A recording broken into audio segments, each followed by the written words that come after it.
Boa noite, irmãos. Paz do Senhor, graça e paz. Vamos colocar de pé para a gente fazer a oração, para Deus nos abençoar nesse estudo desta noite. Vamos orar? Pai, em nome de Jesus, eu entro na tua presença. Eu clamo a Ti, ó Deus, pela tua graça, pela tua iluminação, ó Deus. Dá-nos entendimento, ó Deus, da tua palavra. Ministra a tua presença sobre nós. Dá-nos compreensão, ó Deus, das Escrituras e desse estudo tão maravilhoso, ó Deus, que é a respeito, Pai, do retorno e do arrebatamento da igreja. Em nome de Jesus, ó Pai, eu peço a Ti a tua bênção e a tua graça. Amém? Pode tomar o seu assento. Nessa noite nós vamos falar sobre um tema importante e essencial, que é a respeito do retorno de Cristo e o arrebatamento da igreja. Esse assunto é um assunto que dá sequência ao estudo da grande tribulação, a qual o presbítero Laércio esteve lecionando. Foi uma grande bênção e nós vamos dar sequência ao estudo. Nós vamos aprender muitas coisas a respeito desse estudo. Nós vamos responder várias perguntas. Por que é tão importante estudar a respeito do retorno e do arrebatamento da igreja? O que acontece quando na vinda de Cristo e no arrebatamento o retorno de Cristo e o arrebatamento da igreja é só um evento. Daí nós vamos aprender o que acontece no arrebatamento da igreja, o que acontece nos céus, o que acontece na terra, com essa grande manifestação de Cristo nos ares. E por que é tão importante a gente estudar sobre a doutrina da segunda vinda de Cristo? É porque essa doutrina ela tem proeminência na Escritura. A gente vê 300 vezes a referência sobre a primeira vinda de Cristo. E nós vemos 2.400 referências sobre a segunda vinda de Cristo. Por que é tão importante a gente estudar sobre o retorno de Cristo, o arrebatamento da igreja? É porque é uma chave para compreender as Escrituras. Outra coisa que é a esperança da igreja. O apóstolo Paulo ele fala sobre a gente ter esperança do retorno de Cristo. O apóstolo Pedro também falou sobre aquela viva esperança. E também, por que é importante a gente estudar sobre esse assunto? É que é um incentivo para o viver cristão. Como nós sabemos que Cristo voltará, nós temos que ter uma vida espiritual pronta, preparada para a gente encontrar com o noivo. Amém? Você que tem a sua apostila, lição número 8, vamos ler o texto áureo, que diz ali, texto áureo, que diz: então aparecerá no céu o sinal do Filho do Homem, todos os povos da terra se lamentarão e verão o Filho do Homem vindo sobre as nuvens dos céus, com poder e muita glória. Versículo 31, e ele enviará os seus anjos com grande clamor de trombeta, os quais reunirão os seus escolhidos dos quatro ventos, de uma a outra extremidade dos céus. Mateus capítulo 24, versículo 30 e 31. Verdade prática. A segunda vinda é a base da esperança cristã. É o evento que marcará o início da complementação do plano de Deus. Então a segunda vinda de Cristo é a base da nossa esperança, é a base da esperança da igreja. E nós devemos ter esperança. Se nós lermos aqui o texto principal, o apóstolo Paulo fala à igreja de Tessalônica, ali no capítulo 4, 1 Tessalonicenses capítulo 4, versículo 13, o apóstolo Paulo falando para a igreja de Tessalônica. Os irmãos têm a sua Bíblia, e está ali na apostila também, que diz assim: não quero, porém, irmãos, que sejais ignorantes acerca dos que já dormem, para que não vos entristeçais como os demais, que não têm esperança. Porque se cremos, olha só, que não tem esperança, eles já estavam perdendo a sua esperança a respeito do retorno de Cristo. Ele está motivando os cristãos a terem esperança, porque se cremos que Jesus morreu e ressuscitou, Assim também, aos que em Jesus dormem, Deus os tornará a trazer com ele. Dizemos-vos, pois, isto pela palavra do Senhor, que nós, os que ficarmos vivos para a vinda do Senhor, não precederemos os que dormem. Porque o mesmo Senhor descerá do céu com alarido, e com voz de arcanjo e com trombeta de Deus, e os que morrerem em Cristo ressuscitarão primeiro. Depois nós, os que ficarmos vivos, seremos arrebatados juntamente nas nuvens, a encontrar o Senhor nos ares, e assim estaremos sempre com o Senhor. Portanto, consolai-vos uns aos outros com esta palavra. Primeira coisa que eu aprendo aqui nesse texto, o apóstolo Paulo falando a respeito de alguns irmãos que não têm mais esperança. E no seu último versículo ele fala que a gente deve consolar, trazer consolação para os nossos irmãos que não têm esperança. Amém? Amém. Glória a Deus. Mas para dar sequência ao estudo, nós aprendemos que a igreja ela passará pela grande tribulação. Amém. O que é o pós-tribulacionismo? Ele defende a permanência da igreja durante a tribulação. Uma das coisas que nós vamos aprender também a abordar nesse estudo é que o arrebatamento será secreto, invisível. Então nós vamos aprender tudo isso daqui. Os pós-tribulacionistas acreditam, e que eu creio, é que o arrebatamento da igreja ela não será secreta, ela será visível, ela será real, vai acontecer. Por que nós devemos ter esperança da volta de Jesus? Porque Jesus afirma, né? Vamos abrir a Bíblia, livro de João, capítulo 14. Por que eu devo crer e ter certeza da vinda de Jesus? O próprio Messias, o próprio Cristo fala em João 14, que diz assim: não se turbe o vosso coração. O Evangelho de João 14: não se turbe o vosso coração, credes em Deus, crede também em mim. Na casa de meu pai há muitas moradas, se não fosse assim eu não teria dito, pois vou preparar-vos um lugar. Se eu for e vos preparar um lugar, virei outra vez.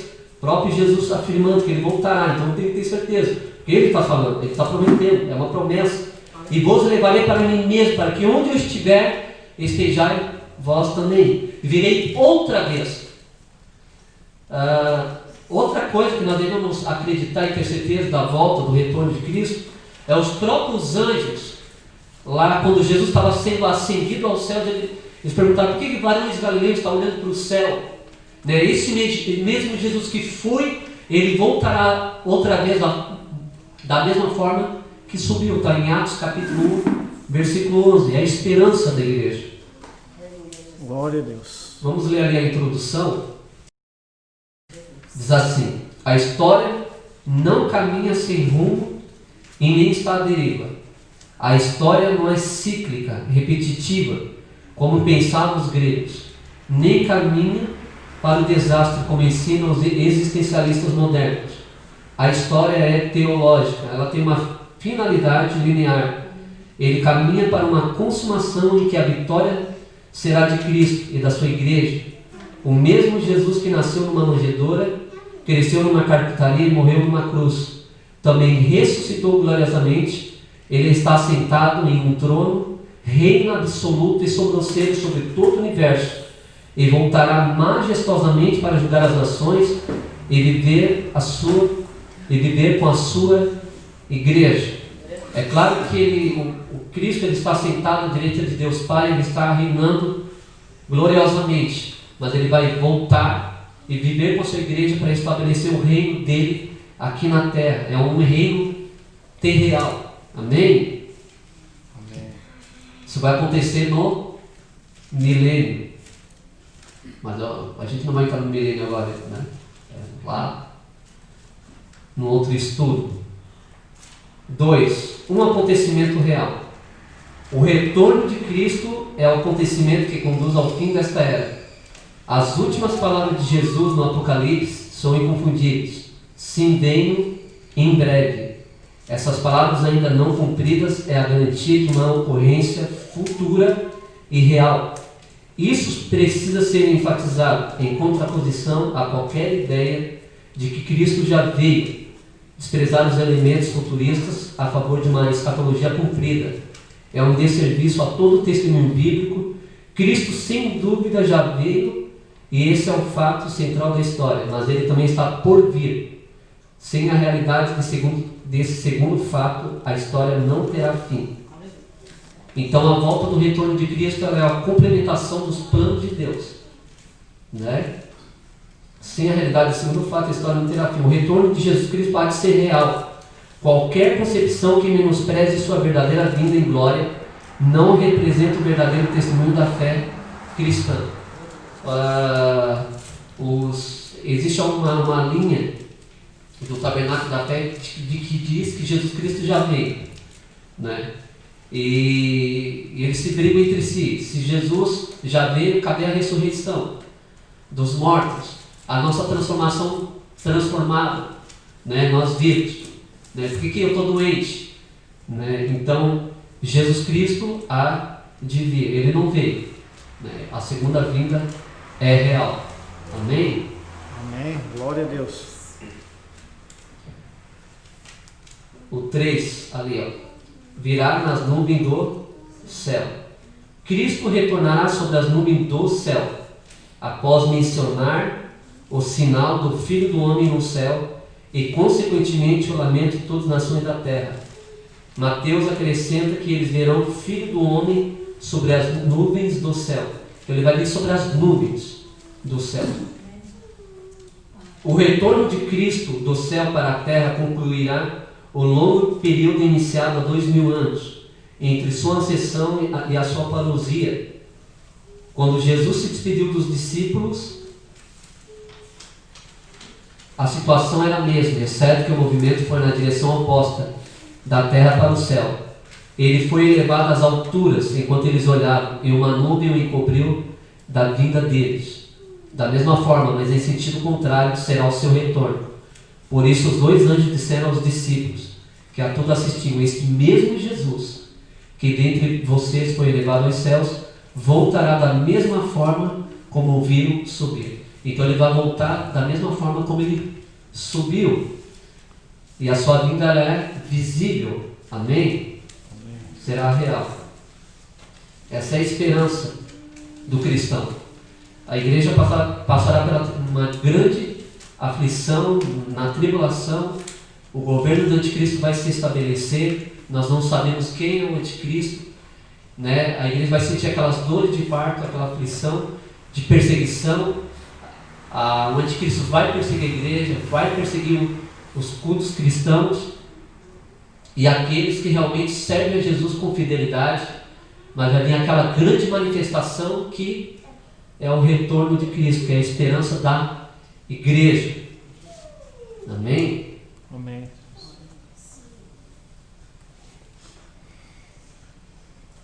O ressoar da última trombeta. O que acontece no retorno de Cristo? O retorno de Cristo será acompanhado por um forte toque de trombeta, após a declaração em Mateus de o Filho do Homem vindo sobre as nuvens do céu com poder e grande glória. O texto afirma que ele enviará os seus anjos com grande som de trombeta. A trombeta era usada pelos judeus em suas festas. Então, quando a gente olha no Apocalipse sobre os 7 selos, sobre 7 trombetas, sobre 7 taças, as trombetas, alguns historiadores falam que as trombetas estão se referindo ao povo de Israel, né? Ali, ó, o que está escrito: a trombeta era usada pelos judeus em suas festas. No Império Romano, as trombetas eram usadas para anunciar a chegada de uma pessoa muito importante. O que vai acontecer no retorno de Cristo? O soar de trombeta. De acordo com Paulo, ali a gente já leu o texto. De acordo com Paulo, dada a ordem com a voz de arcanjo, o ressoar da trombeta de Deus, o próprio Senhor descerá dos céus. E com essa ordem poderosa começará a operação de todas as forças que conduzirão à consumação de todas as coisas. Paulo fala em outra passagem da última trombeta e acrescenta que a trombeta soará. A última trombeta é idêntica à 7ª trombeta de Apocalipse. Após o toque da 6ª trombeta, o anúncio é feito, não haverá mais demora. Tu vê que lá em Mateus capítulo 25, falando sobre as 10 virgens, que falou assim, e tardou o noivo, dá a entender que elas sentiram a demora do noivo, né? Então elas tosquenejaram, elas dormiram. E aqui, quando a trombeta é soada, a sexta trombeta, o anúncio é feito, não haverá mais demora.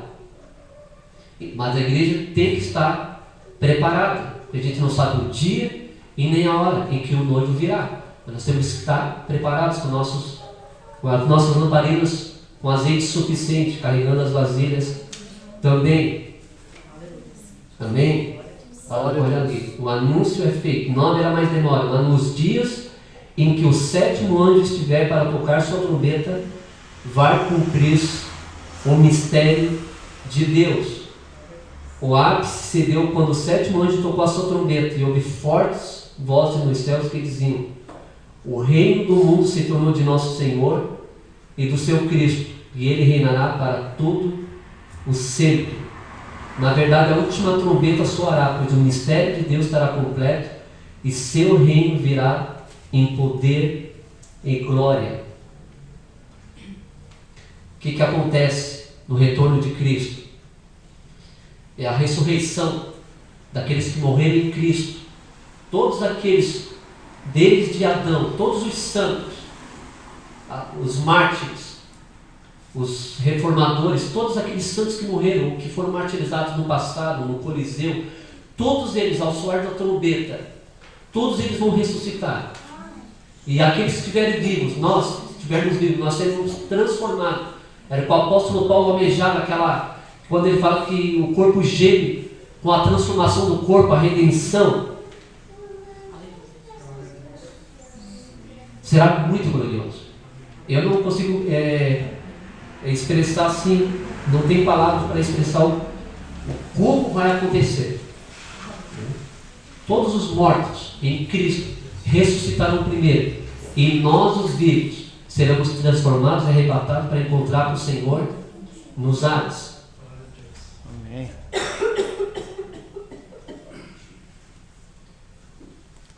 Os irmãos estão entendendo?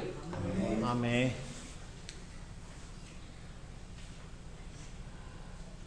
Cinco, a ressurreição e o arrebatamento. O que acontece no retorno de Cristo e o arrebatamento da igreja? São um único e o mesmo evento.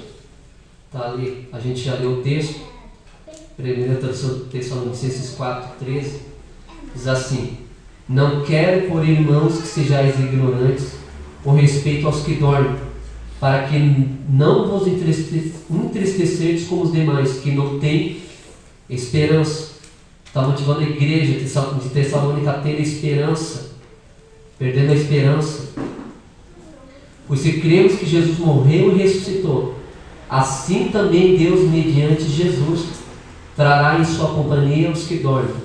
Ora, ainda vos declaramos por palavra do Senhor isto, nós os vivos, que ficarmos até a vinda do Senhor. De modo algum precederemos os que dormem. Porquanto o Senhor mesmo, dada a sua palavra de ordem, ouvir a voz do arcanjo, ressoada a trombeta de Deus, descerá dos céus, e os mortos em Cristo ressuscitarão primeiro. Então vai haver uma ressurreição e uma transformação, a ressurreição dos mortos e uma transformação dos vivos. Ali, no retorno do Senhor haverá a ressurreição dos que morreram em Cristo. Diz Paulo, com a voz do arcanjo, o ressoar da trombeta de Deus, o próprio Senhor descerá dos céus, e os mortos em Cristo ressuscitarão primeiro. De modo semelhante, Paulo escreve em outro lugar: a trombeta soará, os mortos ressuscitarão incorruptíveis. Esses mortos serão imortalizados, terão corpos físicos, de carne e osso, não vão ser como um Gasparzinho, como um fantasma. Terão um corpo literal. Então os mortos serão ressuscitados, terão corpos incorruptíveis. Outra coisa que acontece no arrebatamento, quando Cristo retornar, os crentes que estiverem vivendo serão arrebatados. Tem alguns, na Bíblia inglesa, fala de arrebatamento, arrebatar, fala de rapto, no outro sentido que os crentes serão sequestrados. É isso? Então, o arrebatamento é tirado com força.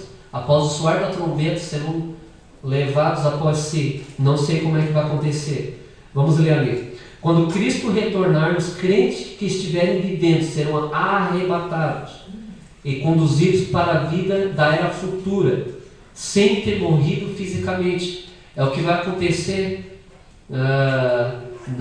vamos usar uma tipologia bíblica, como aconteceu com Elias, que foi arrebatado vivo literalmente para os céus, sem morrer. É como Enoque, que andava com Deus.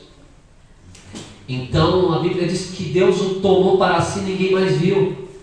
Então são duas figuras que não provaram a morte.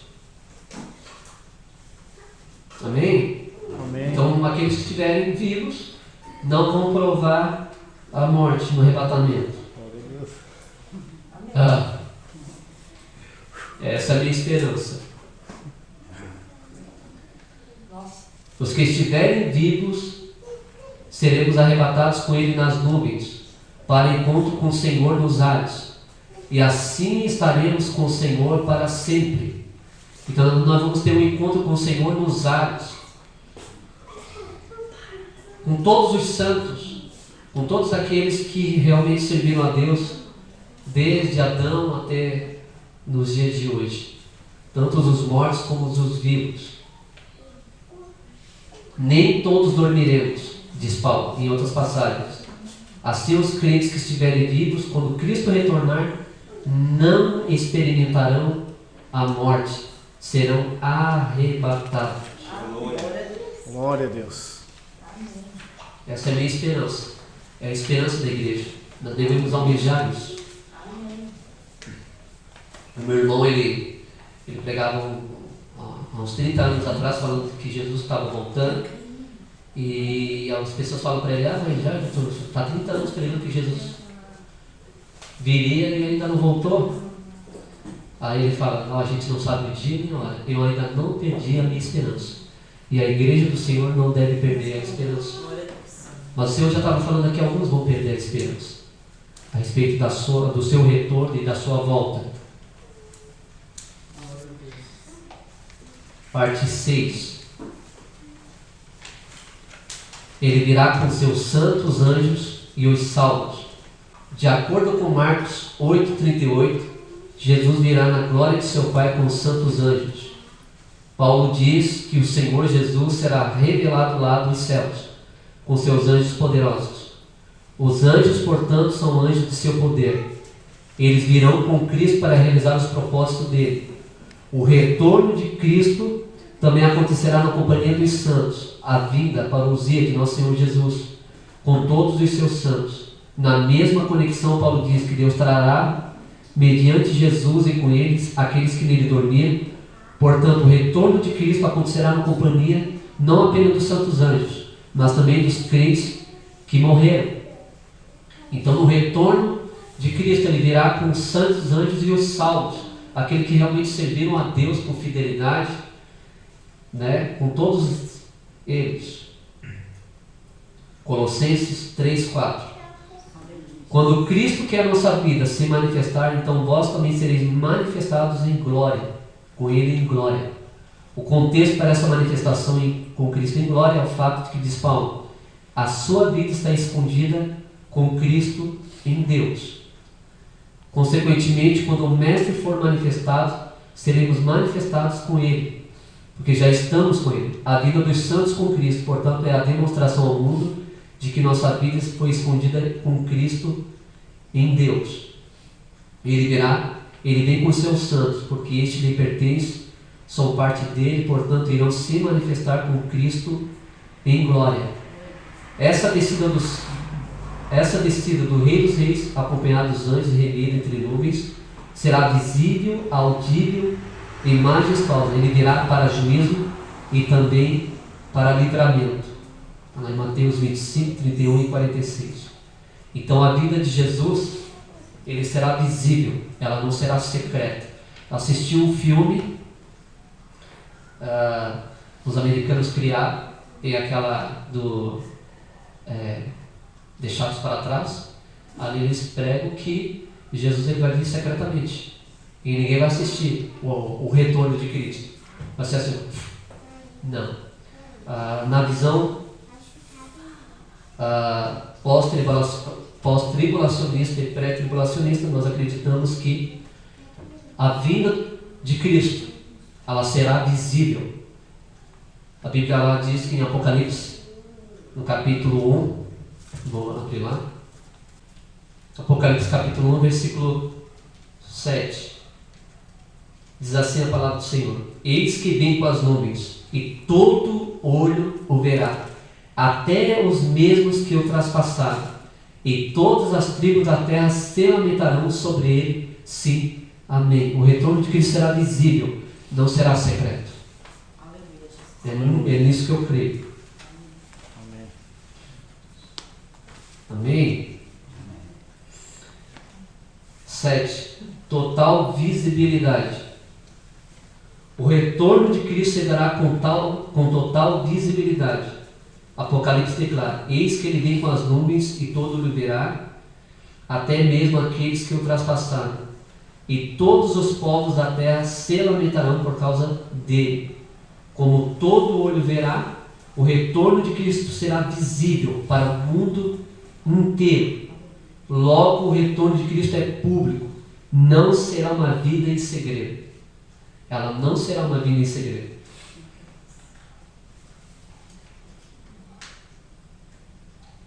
Mateus 24, 23, 25 e 26. Então Jesus acrescenta: porque assim como o relâmpago sai do oriente e se mostra no ocidente, assim será a vinda ou parousia do Filho do Homem. Tanto no oriente como no ocidente, é no globo inteiro. Ele será visível. Todo o olho vai ver. Não vai ser para um grupo seleto. Está muito claro esse texto de Jesus que mostra aqui. Todo o oriente, todo o ocidente. Portanto, como um raio que ilumina todo o céu, de leste a oeste, de forma que ninguém deixe de vê-lo, assim será a vinda de Cristo. Será completamente visível, uma vinda pública. Todos a verão acontecer. Bom, então a gente vou fazer só um resumo daquilo que a gente aprendeu, que no retorno de Cristo é um acontecimento real, é a esperança da igreja, é que o retorno de Cristo ele virá nas nuvens, reunindo consigo os anjos e os santos, também ao ressoar da última trompeta, e também a relação também ali a ressurreição e o arrebatamento da igreja, que os que morreram em Cristo ressuscitarão primeiro, e nós os vivos seremos transformados e arrebatados com ele consigo nos ares. Ele virá com seus santos anjos e os salvos, e o retorno dele vai ser visível. Ele não vai ser um arrebatamento secreto. Ninguém vai presenciar essa gloriosa manifestação de Cristo. Ele será visível, total visibilidade. E também é uma consolação para todos nós, né, os crentes, e a gente deve consolar os crentes, independente da aflição que passará, né, na grande tribulação. Isso não é para a gente perder a nossa esperança, e até confortar os cristãos com esta promessa do arrebatamento, do retorno de Cristo. Conclusão ali, diz assim a palavra do Senhor: consolai-vos uns aos outros com estas palavras. A bendita esperança e o consolo do cristão devem estar baseados nisto, que Cristo voltará e nos resgatará do poder da morte e do inferno, e nós reinaremos com o Senhor na sua vinda. Quando Ele vier, na sua vinda e o arrebatamento da igreja, para estabelecer o seu reino. Nós vamos encontrar com Cristo e vai ser estabelecido o reino milenial, né? Temos que crer em Jesus e na salvação que Ele prometeu aos que creem nele. Nenhuma condenação há para os que estão em Cristo Jesus, que não andam segundo a carne, mas segundo o Espírito. Maranata, ora vem, Senhor Jesus. Como diz ali em Apocalipse, nos seus últimos versículos, capítulo 22, que diz: o Espírito, a noiva dizem, vem. Nós devemos ansiar a volta de Cristo, nós devemos esperar e também crer e ter esperança na sua volta. Amém? Amém. Deus abençoe os irmãos. Amém. Vamos orar? Vai orar. Louvado seja o nome do Senhor. Então, terminamos mais uma lição aí, foi uma jornada. Lição de número 8. Falta mais umas 4 lições para nós. 4, 5, né? Isso, até a lição 13. Então, na semana que vem nós teremos aí a lição 9, que vai falar a guerra no Armagedon, mas ele não vai só se resumir a isso. Alguns pormenores da grande tribulação, que a gente vai entrar como a queda da Babilônia, a própria vinda do Senhor Jesus Cristo com mais alguns detalhes e a inauguração do reino milenial, antes de entrar no período do reino milenial, que vai ser na lição 10. Na lição 9, nós vamos já ter um vislumbre do período do milênio. Como será a entrada dos santos neste período? Então nós temos muitas coisas aí ainda para estar encerrando essa lição. E no mês de outubro, no dia 1º de outubro, a gente já vai começar uma nova lição que vai falar sobre a graça de Deus. É uma lição tremenda que nós vamos estudar sobre o livro de Gálatas. Então eu já estou preparando a apostila, vai vir uma apostila completa agora, não vai ser, cada aula vai ser de uma apostila, a apostila já vai vir toda completa e nós vamos basear o nosso estudo no livro do Timothy Keller, que é um americano que ele escreveu um comentário e também um livro muito profundo a respeito da graça de Deus e da liberdade cristã, em Cristo, vai falar de diversos assuntos. Então, os irmãos vão ter a opção aqui da apostila, se os irmãos quiserem, a apostila vai ser totalmente gratuita, vai ser cedida a toda a igreja, as apostilas já para todos os irmãos que participam aqui da nossa aula, vai ser também disponibilizada na internet para os irmãos. E o livro, quem quiser comprar o livro aqui da igreja aqui, R$ 35,50. Aí você pode comprar o livro do Timothy Keller, eu faço pedido. Quantos irmãos quiser, só os irmãos tá aí encomendando, e aí aqui para nós, aqui para a igreja, então, esse livro tem na internet, tem em várias lojas, Amazon, Submarino, na internet. Para nós aqui, nós encomendamos aqui e trouxemos para todos os irmãos que quiserem o livro, que é mais profundo.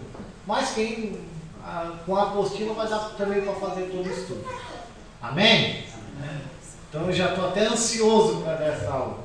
É algo muito tremendo, muito maravilhoso que nós vamos ter no terceiro trimestre aí. Vai ser outubro, novembro e dezembro que nós vamos falar sobre a graça de Deus, sobre a liberdade cristã, sobre os frutos do Espírito Santo. Vai ser algo glorioso para a igreja. Vamos orar então neste momento? Senhor Deus e Pai, Todo-Poderoso, nós somos gratos a Ti, Senhor, meu Deus e meu Pai, por poder participar mais dessa escola bíblica, Senhor. Que este trabalho, Senhor, meu Deus e meu Pai, ele só venha crescer, só venha fluir, só venha cada vez ir avançando mais, Senhor, meu Deus e meu Pai. Aleluia. Prepara a tua igreja, Senhor, eu oro para que o Senhor envie professores, Senhor, pessoas habilitadas na obra, Senhor, meu Deus e meu Pai, para estar nos ajudando, Senhor. Que esta obra cresça, que muitos alunos venham, Senhor, participar dessas aulas, Pai. Abençoa o teu povo, a tua igreja, abençoa a Igreja Batista Graciosa Paz, que está cedendo, Senhor, meu Deus e meu Pai, este espaço de estudo, Senhor, devocional e de aprofundamento na tua palavra, Pai. Ó Senhor, nós pedimos a tua graça, Senhor, em nome de Jesus Cristo. Amém, e amém. Que a graça do nosso Senhor Jesus Cristo, o amor de Deus e a consolação do Espírito Santo seja com todos os irmãos. Amém. Amém.